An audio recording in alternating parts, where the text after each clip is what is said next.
Hello बच्चों, कैसे हो आप सब लोग।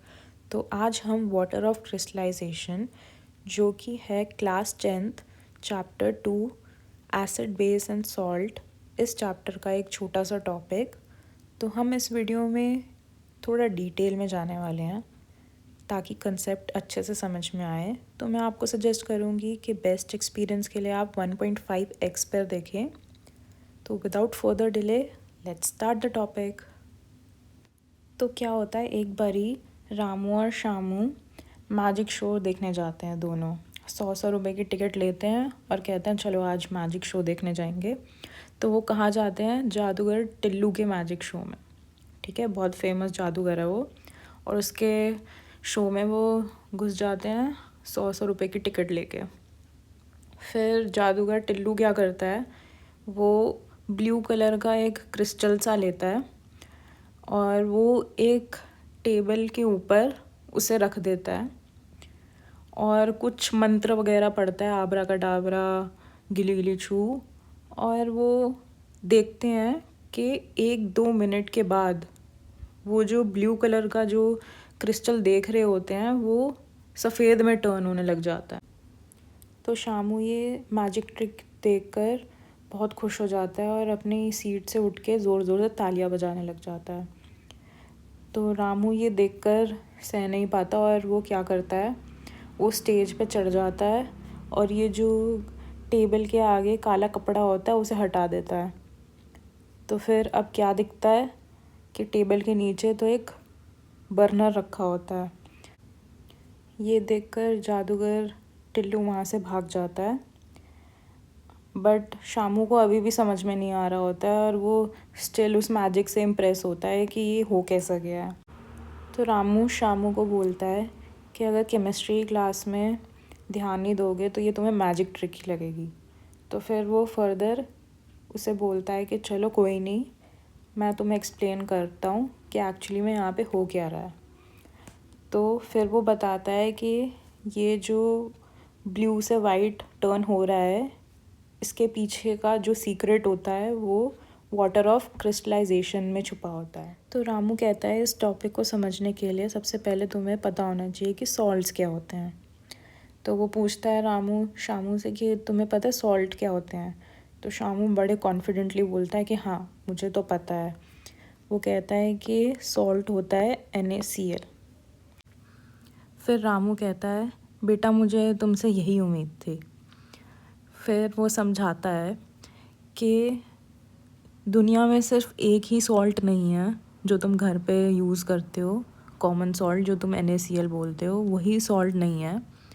दुनिया में बहुत सारे सॉल्ट हो सकते हैं, बट सॉल्ट होते क्या हैं, वो एसिड प्लस बेस को रिएक्ट करके जो बनता है उसमें एक प्रोडक्ट होता है, वो होता है सॉल्ट। ठीक है, तो अब ये जो जादूगर टिल्लू ने जो लिया था, ये कॉपर सल्फेट का सॉल्ट लिया था जो कि ब्लू इन कलर होता है, जो तुम यहाँ पे देख सकते हो। ठीक है, तो ये जो कॉपर सल्फेट है CuSO4.5H2O जो कि ब्लू कलर का होता है, ये भी एक सॉल्ट ही है। ठीक है,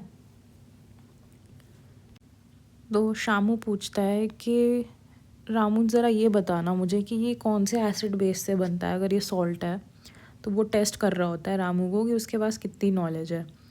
तो रामू तो है इंटेलिजेंट, तो वो बताता है फर्दर उससे कि वो CuO और H2SO4 को मिलाने के बाद ये आपको सॉल्ट मिलता है। ठीक है, तो वो कहता है कि ये जो CuO है, कॉपर ऑक्साइड है, ये इसका नेचर होता है बेसिक इन नेचर। ठीक है, और H2SO4 तुम्हें पता ही होगा कि ये एसिड होता है। तो मिल गया ना एक बेस और एक एसिड, तो क्या बनता है? Salt plus water. तो शामू फिर पूछता है कि इसमें जो सॉल्ट मुझे दिख रहा है, ये तो CuSO4 लिखा है तुमने, और जो तुम ब्लू क्रिस्टल की बात कर रहे थे जो जादूगर टिल्लू ने यूज़ किया था, वो तो ब्लू कलर का था और उसके अंदर 5H2O भी लिखा था तुमने CuSO4 के आगे। तो रामू ने बोला तुम्हारी ऑब्जर्वेशन तो बहुत बढ़िया है, मतलब मानना पड़ेगा। और फिर शामू एक और क्वेश्चन पूछने लग जाता है कि ये जो कॉपर ऑक्साइड के नीचे जो बेसिक इन नेचर लिखा है, तो ये बेसिक इन नेचर क्यों होता है? तो रामू कहता है कि ये क्वेश्चन का उत्तर तो कमेंट सेक्शन में जो ये वीडियो देख रहे हैं ये बताएंगे शामू को। बाकी ये जो तुमने पहला क्वेश्चन पूछा था कि ये दोनों जो कॉपर सल्फेट है एक और एक कॉपर सल्फेट .5H2O है, तो ये अलग अलग कैसे हैं, इसका आंसर मैं इस वीडियो में देता हूँ। तो फिर वो स्टार्ट करता है बताना। इससे पहले ये रब कर देते हैं हम लोग। चलो ठीक है। अब रामू बताता है कि ये जो सॉल्ट्स होते हैं ये 2 टाइप के हो सकते हैं, एक तो हाइड्रस और दूसरा एनहाइड्रस। ठीक है, हाइड्रस सॉल्ट वो होते हैं जिसके अंदर वाटर मॉलिक्यूल्स होते हैं इनसाइड देयर क्रिस्टल स्ट्रक्चर। ठीक है, जो हाइड्रस सॉल्ट्स होते हैं वो क्रिस्टल स्ट्रक्चर के होते हैं, वो क्रिस्टल्स होते हैं, और जो वाटर मॉलिक्यूल्स होते हैं वो हेल्प करते हैं उस क्रिस्टल स्ट्रक्चर को फॉर्म करने के लिए। ठीक है, वो जो वाटर स्ट्रक्चर होता है, जो वाटर होते हैं वो एज अ लिक्विड नहीं होता उसमें, बट उसके साथ केमिकली जुड़ा होता है और तभी वो क्रिस्टल फॉर्म कर पाते हैं। रामू ऐसे एक्सप्लेन करता है इस चीज़ को। फिर वो फर्दर इस चीज़ को उसके स्ट्रक्चर के थ्रू बताता है और वो शामू को कहता है कि ये जो स्ट्रक्चर है ये आपको लर्न करने की ज़रूरत नहीं है, बस मैंने आपको समझने के लिए ये चीज़ बता रहा हूँ। आप देख रहे होंगे इसके अंदर ये कॉपर है और ये सल्फेट है। ठीक है, Cu और SO4। ठीक है, और यहाँ पे 1 2 3 4 5 पानी आप देख सकते हैं। ठीक है, तो ये एक CuSO4.5H2O ऐसे होगा। फिर आप ये दूसरा देखिए, सेम ऐसा ही यहाँ पे भी आप देखेंगे, और वैसे ही और भी कॉपर के साथ वाटर ऐसे सल्फेट के साथ जुड़ा होगा, फिर यहाँ से फर्दर जुड़ा होगा, और ये ऐसे अगेन बहुत सारे ऐसे कॉपर सल्फेट .5H2O जुड़े होंगे और ये ऐसे इस क्रिस्टल को फॉर्म कर देते हैं। तो आप देख रहे होंगे ये जो पानी है ये इसके क्रिस्टल स्ट्रक्चर का पार्ट है। ठीक है, ये क्रिस्टल के स्ट्रक्चर को बनने में हेल्प कर रहा है। ठीक है, तो ये इसीलिए हाइड्रस सॉल्ट की कैटेगरी होती है, और ये सिंस ये जो वाटर है ये क्रिस्टल को बनाने में हेल्प कर रहा है, इसीलिए इसे हम वाटर ऑफ क्रिस्टलाइजेशन कहते हैं। ठीक है, इट मेक्स सेंस नाउ कि why we call it water of crystallization, because this water is essential for the formation of this crystal structure. Okay, while दूसरी सॉल्ट की कैटेगरी होती है एनहाइड्रस, जिसके अंदर वाटर ऑफ क्रिस्टलाइजेशन नहीं होती। मतलब कि ये जो आपको वाइट कलर का सॉल्ट दिख रहा है कॉपर सल्फेट का, सिर्फ कॉपर सल्फेट का, यहाँ पे वाटर है ही नहीं। मतलब ये जो वाइट कलर का सॉल्ट है जो कि जिसका केमिकल फॉर्मूला है कॉपर सल्फेट, तो उसके स्ट्रक्चर में कहीं पे भी आपको वाटर दिखेगा ही नहीं। यहाँ पे आप देखोगे कॉपर सल्फेट है। ठीक है, तो आसपास कॉपर सल्फेट ही होंगे और इसके साथ। ठीक है, तो इसके हेंस इसके अंदर नो वाटर ऑफ क्रिस्टलाइजेशन है, ना वाटर है ना यहाँ पे क्रिस्टल फॉर्म होता है, ये आपको वाइट कलर का पाउडर दिखेगा। ठीक है, तो उसने ये बोला कि ये जो सॉल्ट है ये इस प्रकार से 2 टाइप के हो सकते हैं।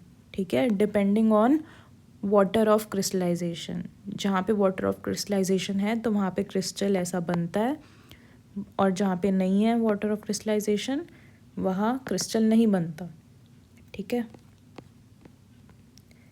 फिर वो फर्दर रामू वाटर ऑफ क्रिस्टलाइजेशन की डेफिनेशन देता है कि वाटर ऑफ क्रिस्टलाइजेशन होता क्या है। तो वाटर ऑफ क्रिस्टलाइजेशन होता है, it is the fixed number of water molecule present in one formula unit of salt. ठीक है, तो ये सॉल्ट क्यों है ये आपको पता चल गया। ठीक है, अब नेक्स्ट क्वेश्चन शामू ये पूछता है कि ये जो फॉर्मूला यूनिट है ये क्या होता है। तो अगेन रामू यही बोलता है, ये आपने क्लास 9th का कंसेप्ट होता है। तो इसमें क्या होता है कि हम मॉलिक्यूल की बात कर चुके हैं क्लास 9th में कि क्या होता है। ठीक है, कोई भी मैटर होता है वो क्या होता है, एटम्स मॉलिक्यूल से बना होता है। तो जो मॉलिक्यूल है वो मोर देन वन एटम से बना हुआ होता है। जैसे फॉर एग्ज़ाम्पल H2O। ठीक है, तो ये एक मॉलिक्यूल होता है। बट हम फॉर्मूला यूनिट की कब बात करते हैं, फॉर्मूला यूनिट जो होता है वो केमिकल फॉर्मूला ही होता है। बट द थिंग इज़ ये हम तब बात करते हैं जब हम सॉल्ट्स की बात करते हैं या फिर हम आयनिक कंपाउंड की बात करते हैं। तो जैसे अगर NaCl है, ठीक है, तो ये एक आयनिक कंपाउंड होता है। ये एक मेटल जो कि है सोडियम और एक नॉन मेटल जो कि है क्लोरीन, इसको मिला के बना है। तो कभी भी ये एज अ मॉलिक्यूल नहीं बल्कि एक आयन्स के फॉर्म में एग्जिस्ट करते हैं। ठीक है, एक आयनिक कंपाउंड होते हैं क्योंकि ये आयन्स के फॉर्म में एग्जिस्ट करते हैं, Na+ और Cl नेगेटिव। ये ऐसे न्यूट्रल NaCl नहीं एग्जिस्ट करते बल्कि एक आयन के फॉर्म में एग्जिस्ट करते हैं। तो इसीलिए हम पर्टिकुलरली आयनिक कंपाउंड की जब हम बात कर रहे होते हैं तो हम फॉर्मूला यूनिट की बात करते हैं। ठीक है, तो जब ये शामू को ये चीज़ समझ में आ गई तो अब उसे ये पूरा का पूरा वाटर ऑफ क्रिस्टलाइजेशन भी समझ में आ गया कि ये fix number of water molecules होते हैं जो कि प्रेजेंट होता है one formula unit of salt में। और इसको फर्दर फॉर्मूला यूनिट को और अच्छे से एक्सप्लेन करने के लिए उसने अगेन ये जो ब्लू कलर का क्रिस्टल का जो स्ट्रक्चर है इसी का हेल्प लिया। उसने ये बोला कि आप जैसे देख पा रहे हो कि पर्टिकुलरली अगर मैं इसकी बात कर रही हूँ तो यहाँ पे एक कॉपर है तो यहाँ पे कॉपर लिख दिया, यहाँ पे एक सल्फ़र है तो ऐसे लिख दिया। अब यहाँ पे आपको 4 ऑक्सीजन दिख रहे हैं तो यहाँ O4 लिख दिया। अब यहाँ पे ये देखो ये 5 H2O दिख रहे हैं। अब ये तो हो गया एक सिंपल यूनिट। अब ये जो है पूरे स्ट्रक्चर में जो अब हम ये देख पाते हैं, ये जो ब्लू कलर का क्रिस्टल, तो इसमें क्या हो रहा है कि यही बार बार रिपीट होता है। आप इसमें भी देखो यही सेम यहाँ रिपीट हो रहा है, फिर ये आगे और रिपीट होगा, ये रिपीट होगा, ये रिपीट हो के ये बहुत सारे मिलियंस एंड मिलियंस ऑफ ये जो होते हैं, ये जो यूनिट है ये पूरी ये रिपीट होती है और ये हम पूरा क्रिस्टल देख पाते हैं। ठीक है, तो ये जो आप फॉर्मूला देख रहे हो तो ये सिंपल बेसिक फॉर्मूला है। अब जितने भी इसके अंदर ये जो क्रिस्टल है इसके अंदर जितने भी ये यूनिट मौजूद होंगे वो इसके मल्टीपल ही होंगे। जैसे एक ये 1 है, अगर 2 हैं तो ये इसके मल्टीपल ही हुआ है ना, अगर 3 है तो ये इसका मल्टीपल ही हुआ। तो ये जो आपके सामने दिख रहा है ये आपका एक बेसिक यूनिट हो गया जो इसको रिप्रेजेंट हम कर सकते हैं और एग्जैक्टली चीज़ें पता समझ में आ जाती है हमें।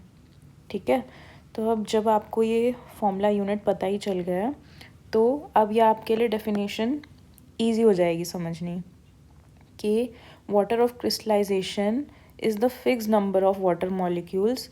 अब जो ये fix number of water molecules की ही क्यों बात कर रहे हैं, क्योंकि जो डिफरेंट सॉल्ट्स होते हैं जैसे आप यहाँ पे देख पा रहे हो copper sulphate, washing soda, gypsum, तो ये जो डिफरेंट काइंड ऑफ सॉल्ट्स हैं इनके अंदर अलग अलग नंबर ऑफ वाटर मॉलिक्यूल्स हो सकते हैं। जैसे आप यहाँ पे देख रहे हैं यहाँ 5 है, यहाँ वॉशिंग सोडा के केस में 10 है, जिप्सम के केस में 2 है।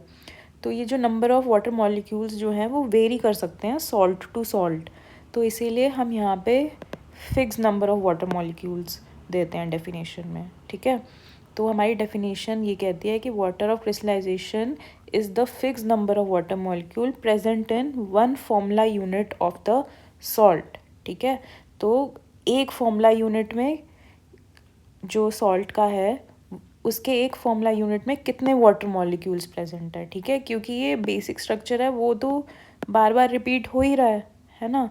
तो हम एक फॉर्मूला यूनिट की इसलिए बात कर रहे हैं क्योंकि वो पूरे जितने भी अमाउंट हम ले, चाहे 1 ग्राम ले चाहे 2 ग्राम ले, उसके अंदर ये बेसिक यूनिट तो यही है ना जो बार बार रिपीट हो रही है। Number of obviously number of units जो होंगे वो 2 ग्राम में ज़्यादा होंगे, 1 ग्राम में कम होंगे, बट जो बेसिक यूनिट है वो तो दोनों में सेम ही है। ठीक है, तो इसीलिए हम इस यूनिट में ऐसे बात करते हैं केमिकल फॉर्मूला। ठीक है, बेसिकली यही होता है।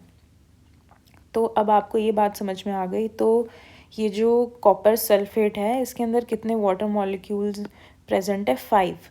तो ये जो 5 वाटर मॉलिक्यूल्स जो प्रेजेंट है one formula unit copper sulphate में, तो यही हमारा वाटर ऑफ क्रिस्टलाइजेशन होता है। ठीक है, तो आपको ये समझ में आ गया। तो ये अगेन ये टेबल गिवन है, इसके अंदर 3 टाइप ऑफ आपको क्रिस्टल्स गिवन है, copper sulphate, washing soda and gypsum, जिनका केमिकल फॉर्मूला आपको लर्न करना है, कॉपर सल्फेट .5H2O।